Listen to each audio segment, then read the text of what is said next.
शांति। आज 23 अक्टूबर 2020 के मधुर महावाक्य है और आज की मुरली में बाबा हम बच्चों को श्रेष्ठ ते श्रेष्ठ श्रीमत देते हैं, जिससे हम श्रेष्ठ बनते हैं। और बाबा की श्रीमत हमारे जीवन की धारणाओं को बहुत ऊंचा बनाती है। तो बाबा ने आज धारणा युक्त मुरली सुनाई है। सुनते हैं बाबा के मधुर महावाक्य। ओम शांति। मीठे बच्चे, श्रेष्ठ ते श्रेष्ठ बनने के लिए स्वयं भगवान तुम्हें श्रेष्ठ मत दे रहे हैं, जिससे तुम नरकवासी से स्वर्गवासी बन जाते हो। प्रश्न है, देवता बनने वाले बच्चों को विशेष किन बातों का ध्यान रखना है? उत्तर, कभी कोई बात में रूठना नहीं, शक्ल मुर्दे जैसी नहीं करनी है, किसी को भी दुख नहीं देना है। देवता बनना है तो मुख से सदैव फूल निकले। अगर कांटे व पत्थर निकलते हैं तो पत्थर के पत्थर ठहरे। गुण बहुत अच्छे धारण करने हैं, यहाँ ही सर्वगुण संपन्न बनना है। सजा खाएंगे तो फिर पद अच्छा नहीं मिलेगा। तो ये बाबा की मुख्य श्रीमत है आज के दिन के लिए कि हमें रूठना नहीं है, मुर्दे जैसी शक्ल नहीं बनानी है, किसी को दुख नहीं देना है, मुख से पत्थर नहीं निकालने हैं। ओम शांति।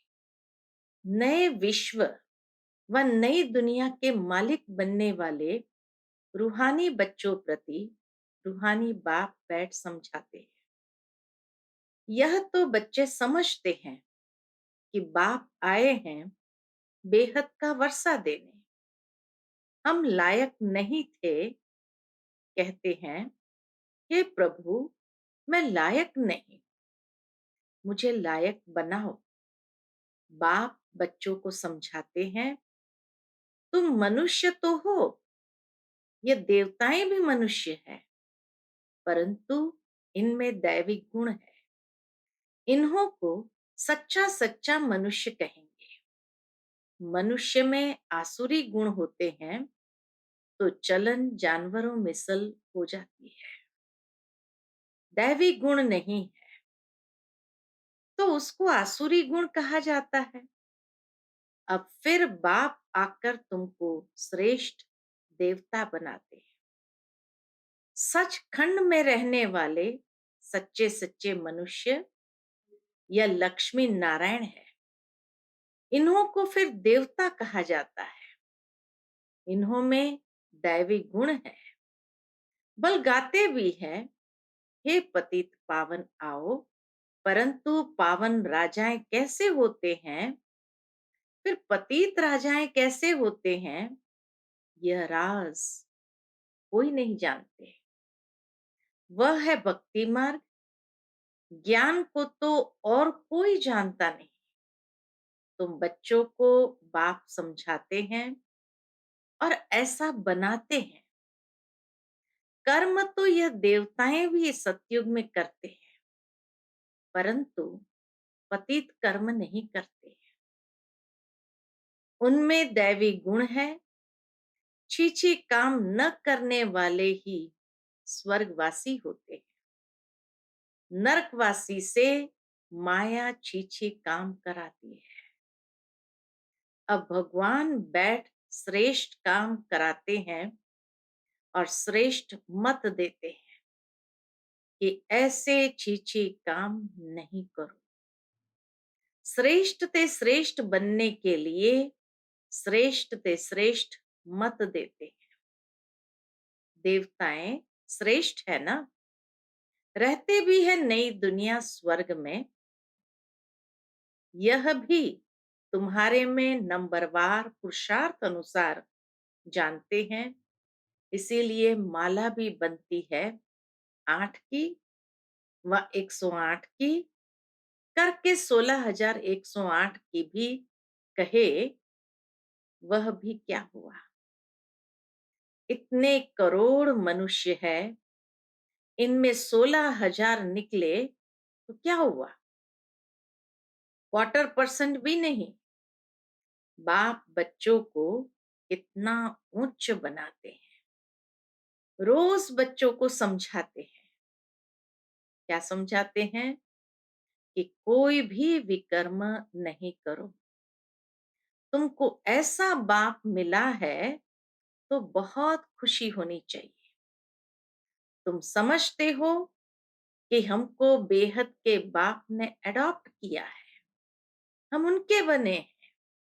बाप है स्वर्ग का रचयिता, तो ऐसे स्वर्ग का मालिक बनने के लायक सर्वगुण संपन्न बनना पड़े। ये लक्ष्मी नारायण सर्वगुण संपन्न थे। इन्हों के लायकी की महिमा की जाती है। बाबा कहे, सतयुग में श्री लक्ष्मी श्री नारायण सर्वगुण संपन्न थे, इन्हों के लायकी की महिमा की जाती है। फिर 84 जन्मों बाद न लायक बन जाते हैं। एक जन्म भी नीचे उतरे तो जरा कला कम हुई। ऐसे धीरे धीरे कम होती जाती है। जैसे ड्रामा भी जू मिसल चलता है ना, तुम भी धीरे धीरे नीचे उतरते हो। तो 1250 वर्ष में 2 कला कम हो जाती है। फिर रावण राज्य में जल्दी जल्दी कला कम हो जाती है। ग्रहण लग जाता है। जैसे सूर्य चांद को भी ग्रहण लगता है ना, ऐसे नहीं चंद्रमा सितारों को ग्रहण नहीं लगता है। सबको पूरा ग्रहण लगा हुआ है। अब बाप कहते हैं, याद से ही ग्रहण उतरेगा, कोई भी पाप नहीं करो। पहला नंबर पाप है देह अभिमान में आना। यह कड़ा पाप है। बच्चों को इस एक जन्म के लिए ही शिक्षा मिलती है, क्योंकि अभी दुनिया को चेंज होना है। फिर ऐसी शिक्षा कभी मिलती नहीं। बैरिस्ट्री आदि की शिक्षा तो तुम जन्म जन्मांतर लेते आए हो। स्कूल आदि तो सदा है ही। यह ज्ञान एक बार मिला, बस। सारे कल्प में ये ज्ञान एक बार मिलता है। ये स्कूल भी एक बार खुलती है और एक बार ही टीचर आते हैं पढ़ाने लिए। ज्ञान सागर बाप एक ही बार आते हैं। वह अपना और अपनी रचना के आदि मध्य अंत की सारी नॉलेज देते हैं। बाप कितना सहज समझाते हैं। तुम आत्माएं पाठधारी हो। आत्माएं अपने घर से आकर यहाँ पाठ बजाती है। उनको मुक्ति धाम कहा जाता है। स्वर्ग है जीवन मुक्ति। बाबा कहे, परम धाम को मुक्ति धाम कहा जाता, स्वर्ग है जीवन मुक्ति। यहाँ तो है जीवन बंद। ये अक्षर भी यथार्थ रीति याद करने हैं। मोक्ष कभी होता नहीं। मनुष्य कहते हैं मोक्ष मिल जाए, अर्थात आवागमन से निकल जाए, परंतु पाठ से तो निकल नहीं सकते। यह अनादि बना बनाया खेल है। वर्ल्ड की हिस्ट्री ज्योग्राफी हूबहू रिपीट होती है। सतयुग में वही देवताएं आएंगे, फिर पीछे इस्लामी, बौद्धि आदि सब आएंगे। ये ह्यूमन झाड़ बन जाएगा। इनका बीज ऊपर में है। बाप है मनुष्य सृष्टि का बीज रूप। मनुष्य सृष्टि तो है ही, परंतु सतयुग में बहुत छोटी होती है, फिर धीरे धीरे बहुत वृद्धि होती जाती है। अच्छा, फिर छोटी कैसे होगी? तो बाप आकर पतित से पावन बनाते हैं। कितने थोड़े पावन बनते हैं, फोटो में कोई निकलते हैं।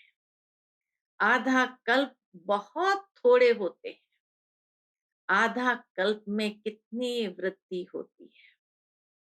तो सबसे जास्ती संप्रदाय उन देवताओं की होनी चाहिए। बाबा कहे सबसे जास्ती संप्रदाय उन देवताओं की होनी चाहिए, क्योंकि पहले पहले यह आते हैं। परंतु और धर्म में चले जाते हैं, क्योंकि बाप को ही भूल गए। जब बाप को भूल गए तो और धर्म में इधर उधर भटक गए। यह है एकच भूल का खेल। भूलने से कंगाल हो जाते हैं, भूलते भूलते एकदम भूल जाते हैं। भक्ति भी पहले एक की करते हैं, क्योंकि सर्व की सदगति करने वाला एक है। फिर दूसरे किसी की भक्ति क्यों करनी चाहिए? इन लक्ष्मी नारायण को भी बनाने वाला तो शिव है ना। कृष्ण बनाने वाला कैसे होगा? यह तो हो नहीं सकता। राजयोग सिखाने वाला कृष्ण कैसे होगा? वह तो है सतयुग का प्रिंस। कितनी भूल कर दी है, बुद्धि में बैठता नहीं। अब बाप कहते हैं मुझे याद करो। हम्म, कोई भी बात बुद्धि में बैठती नहीं, क्योंकि आत्मा भी थक गई है, बुद्धि भी थक गई है। तो अब बाप कहते हैं मुझे याद करो और दैवी गुण धारण करो। कोई भी प्रॉपर्टी का झगड़ा आदि है तो उनको खलास कर दो। झगड़ा करते करते तो प्राण भी निकल जाएंगे। बाप समझाते हैं इसने छोड़ा तो कोई झगड़ा आदि थोड़ी किया। ब्रह्मा बाबा ने छोड़ा तो कोई झगड़ा आदि थोड़ी किया। कम मिला तो जाने दो, कम मिला तो जाने दो। इसके बदले कितनी राजाएं मिल गई। बाबा बताते हैं मुझे साक्षात्कार हुआ विनाश और राजाई का, तो कितनी खुशी हुई। हमको विश्व की बादशाही मिलती है, तो यह सब क्या है? ऐसे थोड़ी कोई भूख मरेंगे। बिगर पैसे वाले भी पेट तो भरते हैं ना। मम्मा ने कुछ लाया क्या? कितना मम्मा को याद करते हैं। बाप कहते हैं याद करते हो, यह तो ठीक है, परंतु अभी मम्मा के नाम रूप को याद नहीं करना है। हमको भी उन जैसी धारणा करनी है। मम्मा को कैसे याद करना है? बाबा कहे उनके नाम रूप को नहीं याद करो, लेकिन उनके जो जीवन की धारणाएं थी उसमें से प्रेरणा। हम भी मम्मा जैसे अच्छा बनकर गद्दी लायक बने। सिर्फ मम्मा की महिमा करने से थोड़ी हो जाएंगे। बाप तो कहते हैं माम एकम याद करो। याद की यात्रा में रहना है। मम्मा जैसा ज्ञान सुनाना है। मम्मा की महिमा का सबूत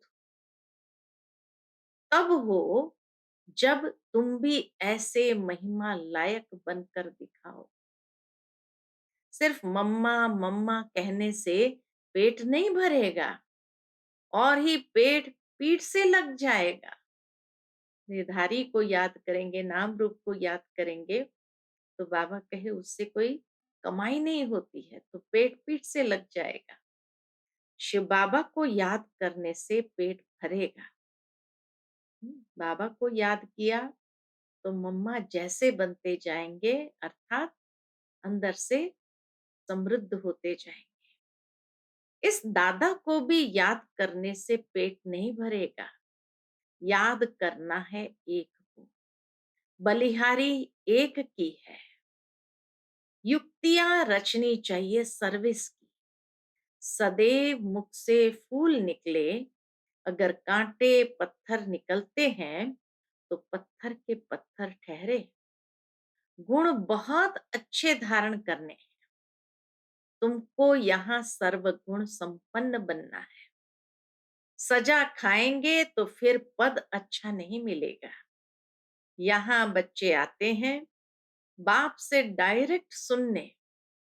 यहाँ ताजा ताजा नशा बाबा चढ़ाते हैं। बाबा ताजा ताजा नशा चढ़ाते हैं। सेंटर पर नशा चढ़ता है, फिर घर गए, संबंधी आदि देखे तो खलास। यहाँ तुम समझते हो हम बाबा के परिवार में बैठे हैं। वहां आसुरी परिवार होता है, कितने झगड़े आदि रहते हैं। वहां जाने से ही किच्चड़ पट्टी में जाकर पड़ते हैं। यहाँ तो तुमको बाप भूलना नहीं चाहिए। हाँ, बाबा कहे मधुबन में तो बाप भूलना नहीं चाहिए। दुनिया में सच्ची शांति किसको भी मिल न सके। पवित्रता, सुख, शांति, संपत्ति सिवाय बाप के कोई दे नहीं सकता। ऐसे नहीं बाप आशीर्वाद करते हैं आयुष्यवान भव, पुत्रवान भव। नहीं, आशीर्वाद से कुछ भी नहीं मिलता। ये मनुष्य की भूल है। सन्यासी आदि भी आशीर्वाद नहीं कर सकते। बाबा कहे आशीर्वाद कोई नहीं कर सकता है, ये मनुष्य की भूल है। आज आशीर्वाद देते, कल खुद ही मर जाते। पोप भी देखो कितने होकर गए हैं। गुरु लोगों की गद्दी चलती है, छोटेपन में भी गुरु मर जाते हैं, फिर दूसरा कर लेते हैं, या छोटे चेले को गुरु बना देते हैं। यह तो बाप दादा है देने वाला। यह लेकर क्या करेंगे? बाप तो निराकार है ना, लेंगे साकार। यह भी समझने की बात है। ऐसा कभी नहीं कहना चाहिए कि हम शिव बाबा को देते हैं। नहीं, हमने शिव बाबा से पदम लिया, दिया नहीं। बाबा तो तुमको अनगिनत देते हैं। शिव बाबा तो दाता है, तुम उनको देंगे कैसे? मैंने दिया, ये समझने से फिर देह अभिमान आ जाता है। हम शिव बाबा से ले रहे हैं।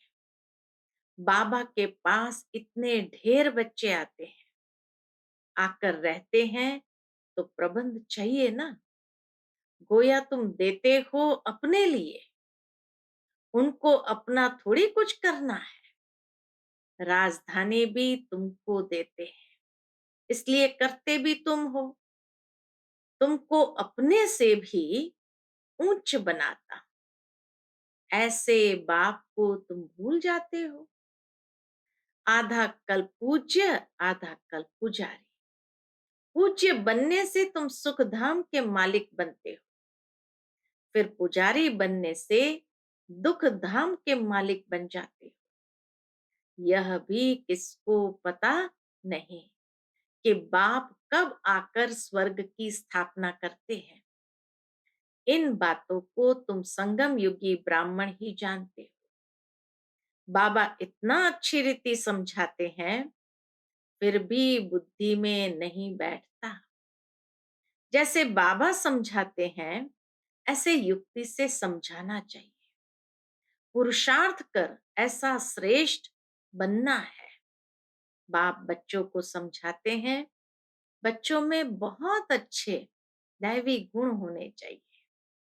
बार बार आज बाबा ने इसी बात को अंडरलाइन कराया है कि तुम्हारे अंदर बहुत अच्छे दैवी गुण होने चाहिए।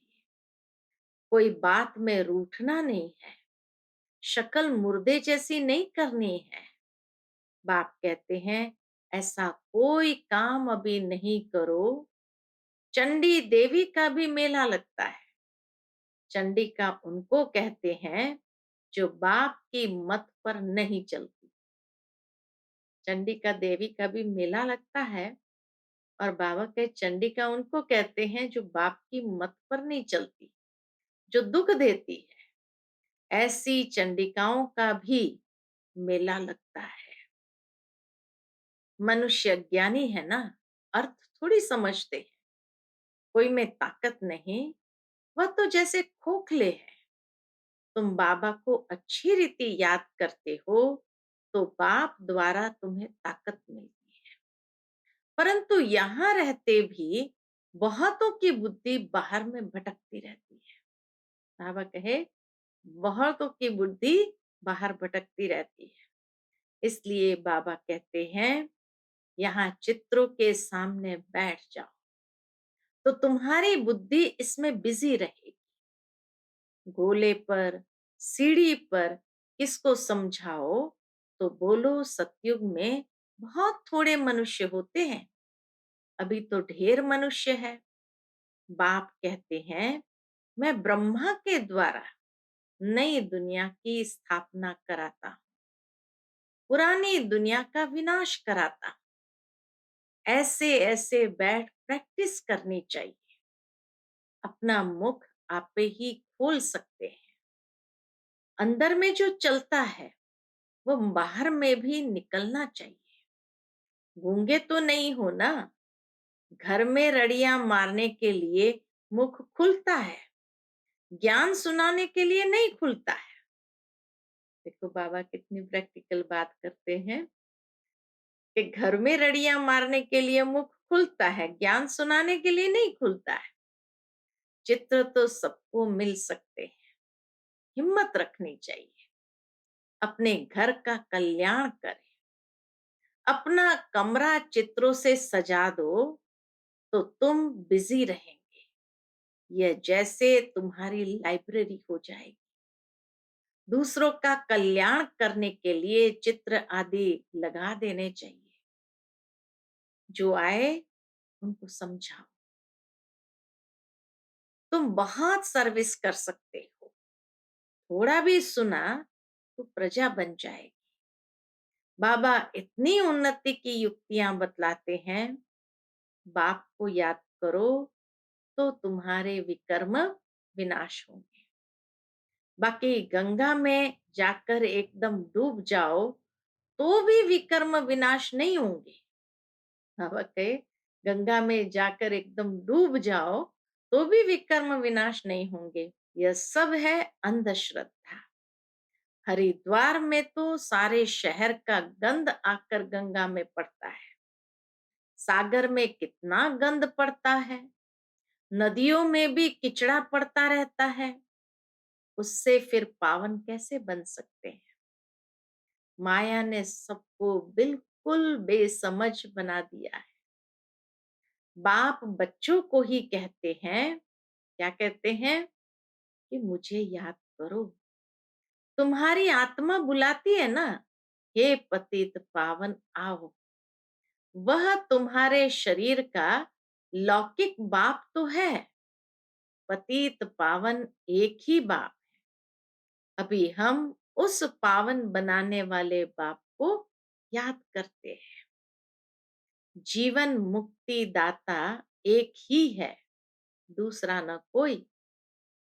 इतनी सहज बात का अर्थ भी कोई समझते नहीं। जीवन मुक्ति दाता एक ही है और कोई नहीं। बाबा का इतनी सहज बात है फिर भी कोई समझते नहीं।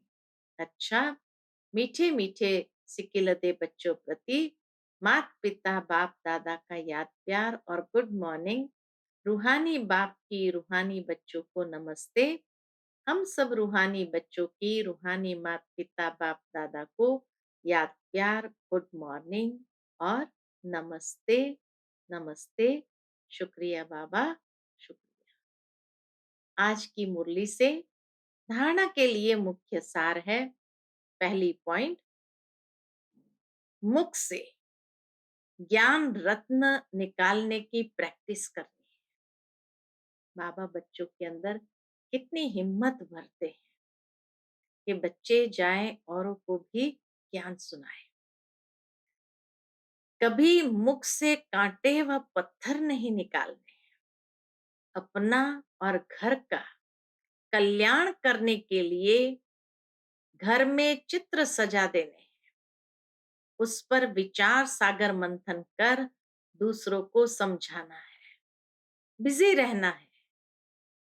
दूसरी पॉइंट, बाप से आशीर्वाद मांगने के बजाय उनकी श्रेष्ठ मत पर चलना है। बलिहारी शिव बाबा की है, इसलिए उन्हें ही याद करना है।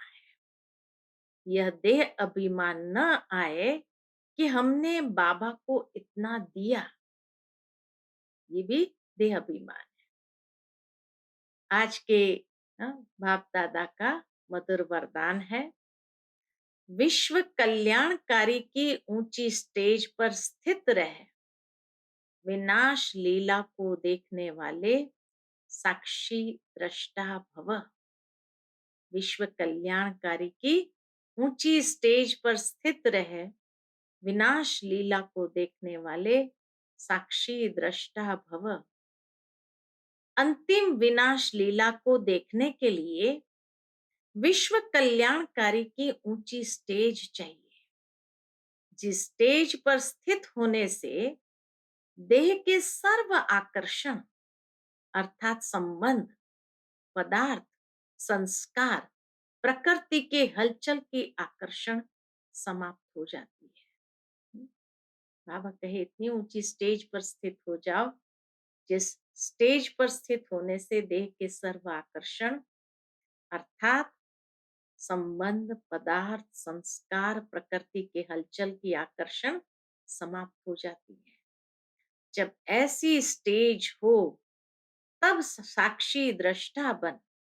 बाबा कहे जब ऐसी स्टेज हो तब साक्षी दृष्टा बन, ऊपर की स्टेज पर स्थित हो, शांति की, शक्ति की किरणें सर्व आत्माओं के प्रति दे सकेंगे।